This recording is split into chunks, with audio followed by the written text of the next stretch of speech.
Hello, everyone. We have folks entering, so we'll just give them few more seconds to jump in. Okay, fantastic. I think we can get this started. Hello, everyone. Thank you so much for being here today. I am Athena Solomon. I'm the director director of Arizona Campaigns for Reproductive Freedom for All. The news out of Alabama continues to shock and outrage Americans, including us here in Arizona. Alabama's ruling and the GOP's reaction to it shows exactly how high the stakes are in this moment for reproductive freedom. But what I want to make sure to underscore here is that what we saw in Alabama is not an isolated incident. After all, we have witnessed efforts to lock similar legislation and language into law right here in our own backyard. The courts have already intervened to stop a so-called personhood law in our state, a law passed in 2021 by former Republican Governor Ducey that would have devastating impacts on IVF and other personal healthcare decisions. During this time, State Rep. Matt Gress proudly served as a leader within Governor Doug Ducey's administration. And just last session, Representative Gress continued to these extremist attempts to lock ideological language about when life begins by introducing a slew of bills that erode the rights of pregnant people. The truth is that the GOP has worked for decades to push through policies like this in red and blue states alike. And they won't stop with state level bans and restrictions. The GOP and anti-abortion extremists have already pushed for a federal law declaring life begins at conception, which could have the same unimaginable impact as the Alabama ruling nationally, potentially locking that policy into place here in Arizona. And since starting to serve in Congress in 2011, Republican Representative David Schweikert, for over a decade, has consistently supported extremist personhood legislation like the Life at Conception Act. Look no further for proof of their extremism than Senate Republicans blocking an effort from Senate Democrats to federally protect in vitro fertilization, IVF, and other fertility treatments just last week. That's exactly why we need to send reproductive freedom champions to office up and down the ticket this November. We need Representative Ruben Gallego in the U.S. Senate. We need Raquel Carderon and Kirsten Engel in the U.S. House. And we need champions like Representative Stahl Hamilton in the state legislature who will work just as hard to protect and expand reproductive freedom here in our state. It's clear that anti-abortion Republicans do not care about the health and well-being of the people they represent. What they care about is amassing as much power and control as they can, no matter the cost, even if that cost is somebody's freedom to grow their families or even somebody's life. The GOP has only begun its assault on our reproductive freedom, and they will not stop unless we make them. Republicans have shown us time and time again that when they have power, they do whatever it takes to get their way. We cannot let that happen, and we won't. That's why Reproductive Freedom for All Arizona and our 75,000 members from across the state are rolling up our sleeves and getting to work to elect champions who will protect reproductive freedom, including IVF, up and down the ticket. Now it's my pleasure to introduce and partner with us in this fight, Yolanda Bejarano, chairwoman of the Arizona Democratic Party. Thank you so much, Athena. I would like to first thank you, Athena, and Representative Stahl Hamilton for all your work in protecting our reproductive rights. Arizonans overwhelmingly support access to safe and legal abortions, and Athena Solomon and Representative Stahl Hamilton understand what's at stake this November. Since Trump's Supreme Court justices provided the deciding votes to overturn Roe, we've seen countless horrifying stories of women across the country denied life-saving care and doctors threatened with prosecution for just doing their jobs. Recently, the Alabama Supreme Court ruled to restrict access to IVF, a new step in stripping away reproductive rights that Trump has been championing. Not only has Trump bragged about being the one responsible for overturning Roe v. Wade, he's also responsible for appointing an anti-IVF judge to a lifetime federal judicial appointment. He even added her to a list of potential Supreme Court picks. During Trump's term, Trump's White House and his campaign hosted the Alabama Supreme Court Chief Justice who ruled to restrict access to IVF. And while Arizona Republicans attempt to put out statements pretending that they support IVF, they've also been laying the groundwork for restricting access to IVF and banning all abortions. A majority of our Arizona congressional delegation, Representative Andy Biggs, Eli Crane, Paul Gosar, and Debbie Lesko, are co-sponsors of the 2023 Life at Conception Act, which would ban all abortions and strip away access to IVF. Representative David Schweikert co-sponsored the Life at Conception Act twice, once in 2015 and again in 2021, all of which had the same language and intent as the 2023 version, banning all abortions and restricting IVF. Representative Juan Ciscomani co-sponsored H.R. 7, legislation that prohibits using government subsidies, including tax credits, to purchase insurance plans to cover abortions. That means Arizonans who are serving in the military, veterans, or people covered under Medicaid, as well as federal employees and those covered by the Indian Health Service, would not be able to use their health insurance to cover the cost of an abortion. And power-hungry Senate hopeful Kari Lake has a long, detailed, and extreme record on abortion. Kari Lake supports abortion bans without exceptions for rape or incest for Arizonans. She believes that life begins at conception. She celebrated the fall of Roe. She called abortion an execution and wants to see a total ban on medication for abortions. Now that Arizonans are clearly saying abortion is critical to them, Kari Lake is trying to lie her way out of her dangerous agenda, but we won't be fooled. Arizonans know that Kari Lake would ban abortion for them, and that's one of the most important reasons why she will lose in November. If provided the chance, Trump and his MAGA allies will force their extreme agenda onto our state and country. They've made it clear with their actions and long records that with the Republican-controlled House, Senate, and White House, they will push this extreme ban to the finish line. Arizona is the next abortion battleground, from enshrining abortion rights in our state constitution via ballot initiative, flipping the U.S. House, securing the Senate, and once again delivering the White House for Joe Biden and Kamala Harris. In 2022, we elected pro-Democrats Governor Katie Hobbs and Attorney General Chris Mays, who have done tremendous work in protecting abortion access. But our work is not done. We are just 2 seats away in each chamber from flipping the legislature, where we can usher in an era where the Arizona legislature is a champion for reproductive health care. And that's what's at stake and what will be on the ballot in November: Arizonans' reproductive rights. The Arizona Democratic Party is committed to making sure that every single voter understands Republicans' extreme records, knows what's at stake, and turns out to vote. Thank you.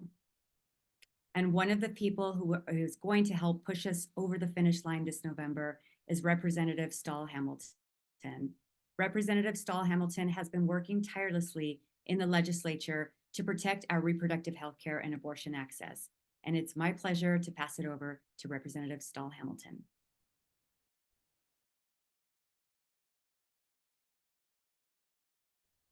Good afternoon. Thank you, Chairwoman Bejarano. I am thankful to be here this afternoon with Athena Salman, from Reproductive Freedom for All, and Chairwoman Bejarano. These women have been steadfast champions for reproductive health care here in Arizona. Thank you for your leadership, and it is truly an honor to work alongside you both. I've mentioned this before. As a mother, abortion freedoms are personal and constantly right in front of me. Equally, as a legislator for years, I have witnessed the chipping away of reproductive health care access by Republican lawmakers in Arizona. I've watched as they passed abortion bans, instituted a 24-hour waiting period for abortions, and much more. And over the last few sessions, Arizona Republicans have passed personhood legislation. Personhood legislation, like the bill sponsored by Representative Matt Gress last session, could have spelled disaster for reproductive health care, including IVF. And luckily, we have a governor who believes in reproductive freedom and abortion access and will veto any legislation that threatens those freedoms. And make no mistake, every Republican in the House and Senate voted in support of fetal personhood legislation, the same type of legislation that opened the door for the ruling in Alabama. Republicans here in Arizona are complicit in a nationwide attempt to ban access to the range of reproductive health care, from contraception to abortion to IVF. They don't plan to stop until our rights are gone.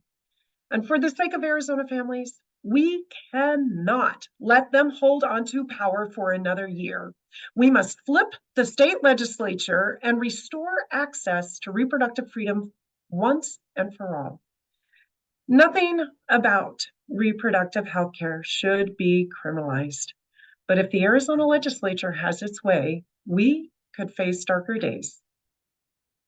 Democrats are ready to fight back. We ushered in abortion champions in 2022, Democratic Governor Katie Hobbs and Attorney General Chris Mays, who have protected abortion rights at every turn. Arizona voters have seen what's happening across the country, and they are ready to demand better from their elected officials. And let me be clear, this is not just happening in Alabama. In the 2023 session, there were 5 personhood-related bills introduced in the Arizona House. This type of extreme legislation has been introduced in state houses across the country, and yet I am confident that Arizona voters will reject this extremism once and for all in November. Because Arizona is an abortion battleground this November, our state has the opportunity to flip the House and the Senate. Both the Arizona House and Senate have a 1-seat deficit in each chamber, and flipping just 2 seats will stop these attacks on reproductive freedom. Together, alongside partners like Reproductive Freedom for All, we won't stop until we elect reproductive healthcare champions and every Arizonan has access to reproductive healthcare. Thank you for your time. Thank you so much, Rep. Stahl Hamilton, for your remarks and bringing this into the context of Arizona. And that concludes our remarks. Victoria Opperman with the Democratic Party will be fielding questions. So if you have a question, raise your hand and Victoria will call on you.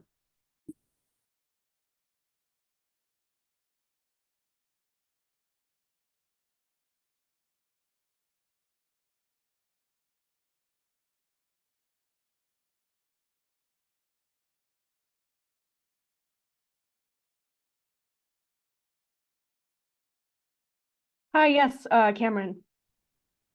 Yeah, I had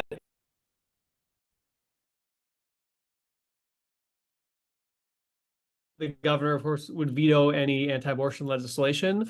But are there, in the event that the total abortion ban comes back, that does redefine personhood in a way that would put fertility, like IVF, at risk. Is there anything in the ballot proposition or ballot proposal that would protect fertility treatments as well, or contraception?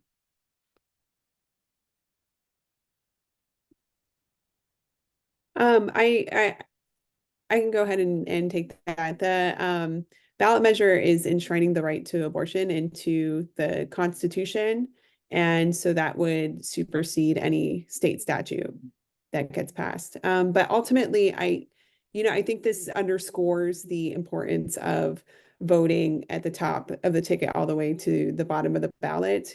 We see efforts by Republicans to ban abortion and really restrict reproductive freedom, right? It was never just about abortion. We're seeing the impacts of this extremist anti-abortion movement starting to infringe on people's fertility decisions and ability to get IVF and other forms of reproductive health care. So we need to make sure that we are electing champions to the U.S. Senate, like Ruben Gallego. We need to elect other champions like Raquel Teran and Kirsten Engel, and we need to flip the Arizona House of Representatives and the Arizona State Legislature so these attacks in Arizona come to a halt and we can actually prioritize the freedom that Arizonans so much want. I think the last piece that's notable too is 9 out of 10 Arizonans support the legal right to abortion. So what we are talking about here is very popular. What we are talking about here very much aligns with Arizonans. It's just the persistent disconnect that happens with the Republican majority that are ceding ground to extremists. Thank you. Can I ask one follow-up real quick? Kind of going off of what you said about making sure people, fill out the ballot from top to bottom. There are anywhere from 12 to 25 ballot referrals from the legislature that could be on the ballot in 2024. Are there any concerns about ballot fatigue or about it being diluted to the point where people have trouble finding certain ballot measures, or they don't fill it out just because it is going to be several pages long?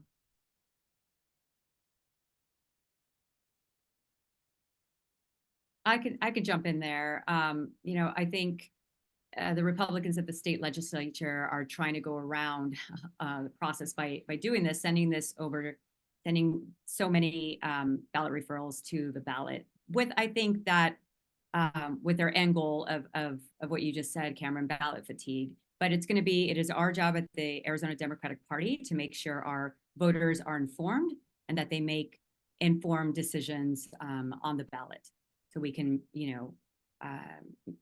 elect pro-choice Democrats up and down the ballot and make sure folks have the right information when they get their ballot.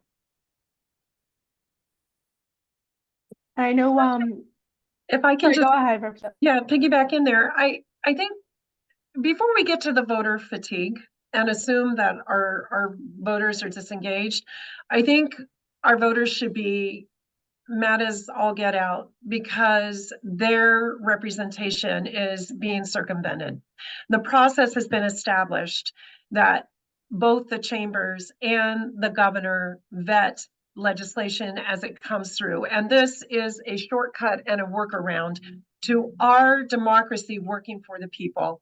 And so, yes, if there's voter fatigue, it should translate into anger. And, right now, we don't have to wait for these measures to go through both chambers to make it to the ballot. Right now, the voters can be angry about this and can be angry that their legislators are not working in their best interest by trying to play games and circumvent a process that is supposed to be working for them. So my advice is, let's not wait till we get to a ballot. Let's start talking and engaging with our elected officials now and demand that this nonsense stop.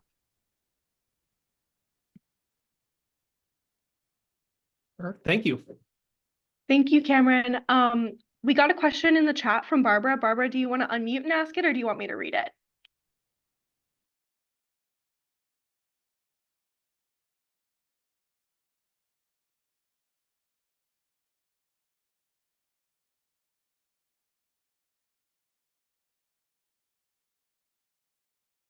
I'm going to assume that means reading it. The question was, OTC contraception will be available in just a few weeks. What impact, if any, will anti-abortion efforts have on access to the drugs in Arizona?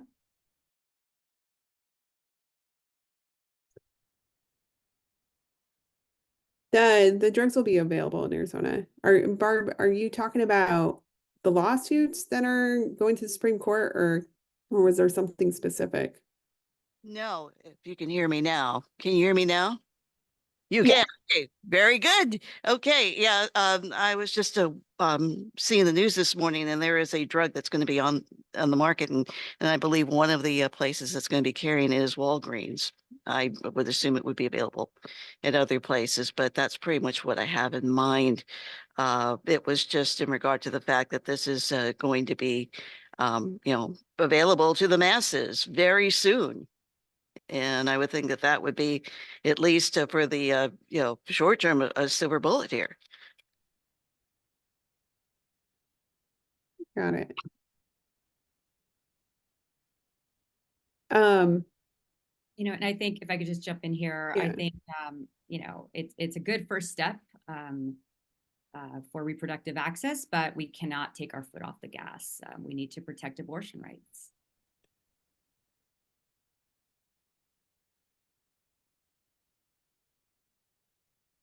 Anyone else? Yes, I will jump in and say that, you know, again, as I mentioned, you know, there's a whole range of reproductive health care that are receiving attacks right now, and it starts with contraception. And interestingly enough, I dropped a bill that is the Arizona's Right to Contraception Act that did not get a hearing. And ultimately, our control of when and how we start our families is under attack. We are losing our freedoms and rights. And for me, just because these bills aren't getting a hearing doesn't mean that the right doesn't exist, and that it should be protected, and that there are extremists trying to take away our freedoms. And so any and everything that we can do, from contraception all the way to abortion care, needs and IVF needs to be protected.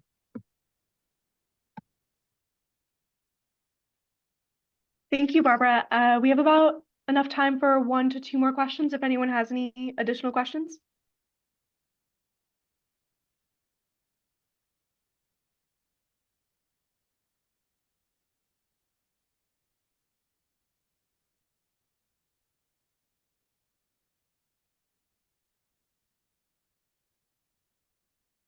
I think that's our cue to wrap it up. Thank you so much for everyone for attending today. And if you have any additional questions, please feel free to email any of us or email the communications team at the Arizona Democratic Party. Thank you. Thanks, everyone.